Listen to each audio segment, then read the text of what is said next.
Por dentro do texto do Zuquerença, terceiro conto do livro Olhos d'Água, de Conceição Evaristo. Reparem no título do Zuquerença. Temos um hífen. Muito bem. Você já vai entender porque eu estou chamando a atenção para esse detalhe. Duzu lambeu os dedos gordurosos de comida. Um homem passou e olhou para a mendiga com uma expressão de asco.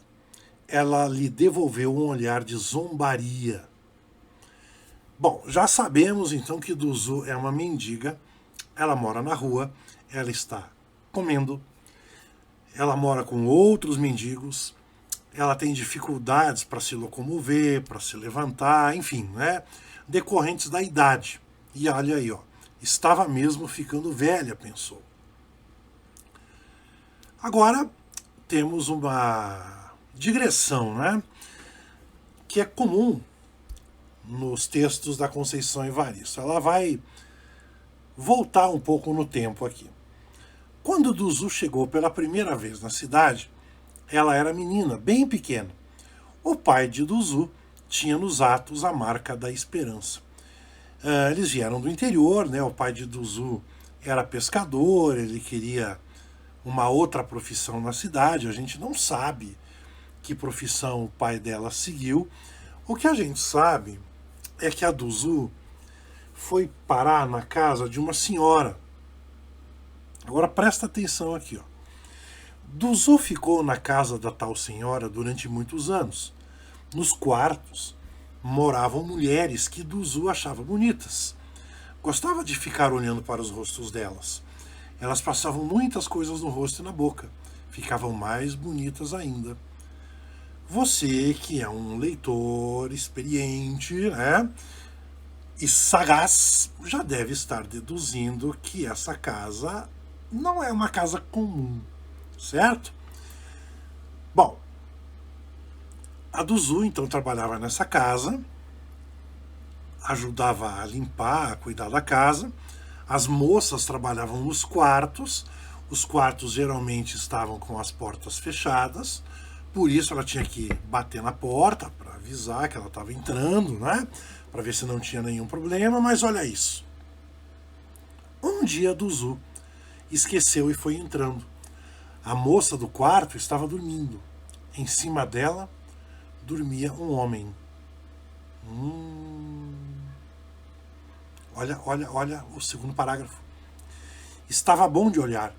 Então, resolveu que nem sempre ia bater nas portas dos quartos. Algumas vezes ia entrar entrando. Bom, e logicamente, numa dessas de entrar entrando, aconteceu que um homem estava no quarto com uma prostituta, certo? E chamou a Duzu para fazer parte da brincadeira. Olha isso. Era o homem que lhe havia feito um carinho e lhe dado um dinheiro. Era ele que estava lá. Estavam os dois nuzinhos, o casal. Duzu ficou olhando tudo. Teve um momento em que o homem chamou por ela. Ele, em cima da mulher, com uma das mãos, fazia carinho no rosto e nos seios da menina. A menina, a Duzu. Duzu tinha gosto e medo. Era estranho, mas era bom.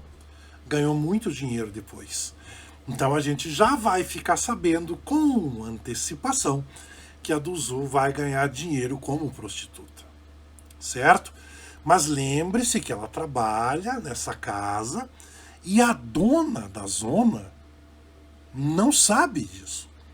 Ela não sabe que a Duzu está se envolvendo com os clientes das outras mulheres. Um dia quem abriu a porta de supetão, né, de repente, foi Dona Esmeraldina, que é a dona. Queria todo o dinheiro e já. Duzu, naquele momento, entendeu o porquê do homem lhe dar dinheiro. E entendeu também qual seria a sua vida. Duzu morou ali muitos anos e de lá partiu para outras zonas. Há um comentário do narrador, esse narrador é onisciente, de terceira pessoa, que Duzu viu cenas de violência contra a mulher, enfim, né, brigas e tal. Voltamos agora à história da Duzu. Os filhos de Duzu foram muitos, 9. Todos os filhos tiveram filhos, nunca menos de 2. Dentre os seus netos, 3 marcavam um assento maior em seu coração. Angélico, que chorava porque não gostava de ser homem. Queria ser guarda penitenciário para poder dar fuga ao pai. Tático, que não queria ser nada, e a menina Querença, que retomava sonhos e desejos de tantos outros que já tinham ido. Pausa. Angélico chorava porque não gostava de ser homem. Essa temática de gênero aparece no livro Olhos d'Água, ela está presente aqui, não é o assunto principal da narrativa, mas está aqui, certo? E repare que agora aparece o nome da Querença. Lembra do título? Duzu, tracinho Querença? Duzu é uma pessoa, Querença é outra pessoa. E aqui temos uma informação muitíssimo valiosa. Ela, a menina Querença, retomava sonhos e desejos de tantos outros que já tinham ido. Vamos seguindo. Tático. O Tático, só voltar um pouquinho aqui, né? É um dos netos que ela gostava. Só que o Tático foi morto aos 13 anos de idade. Nessa altura dos fatos, a Duzu já é uma senhora. Já estava morando na rua. Já era mendiga. Com a morte de Tático, Duzu ganhou nova dor para guardar no peito. Ficava ali amuada, triste, diante da porta da igreja. Pensando nisso, na morte do menino, resolveu voltar ao morro. Sabemos agora, então, que é uma família que mora no morro. Fora morar com os filhos. Foi retornando ali que Duzu deu de brincar de faz de conta e foi aprofundando nas raias do delírio que ela se agarrou para viver o tempo de seus últimos dias.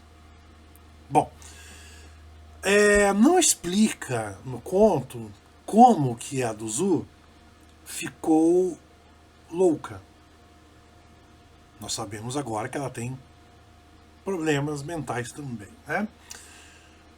Pode ser a morte do menino? Pode. Duzu continuava enfeitando a vida e o vestido. O dia do desfile chegou, era preciso inaugurar a folia. Bom, aqui é o seguinte, o narrador ele conta que a Duzu ficava muito triste, mas na época do carnaval ela ficava feliz. Ela gostava de se fantasiar, de dançar e tudo mais. Mas olha a sequência do conto. Menina Querença desceu o morro, recordando a história de sua família, de seu povo. A avó Duzu havia ensinado para ela a brincadeira das asas do voo e agora estava ali deitada nas escadarias da igreja. Vejam de que maneira o narrador nos informa que Duzu morreu. Morreu nas escadarias da igreja, onde ela ficava. Certo? Que história é essa de brincadeira das asas do voo?